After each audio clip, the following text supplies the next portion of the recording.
এলাকাব degree কলেজের একজন শিক্ষার্থী। আমি বিএসএস ব্যাচেলর অফ সোশ্যাল সায়েন্সের ফার্স্ট ইয়ারের এক্সাম দিতেছি। আমাদের এখানে একটি ছাত্রাবাস অভিযোগটি আমরা আমাদের নজর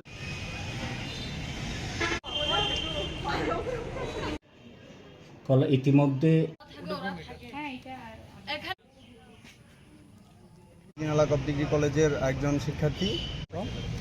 আমাদের এখানে একটি অভিযোগটি আমরা আমাদের নজরে এসেছে।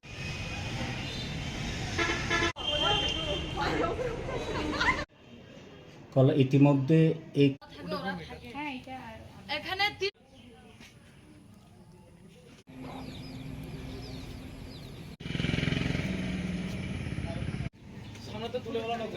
হ্যাঁ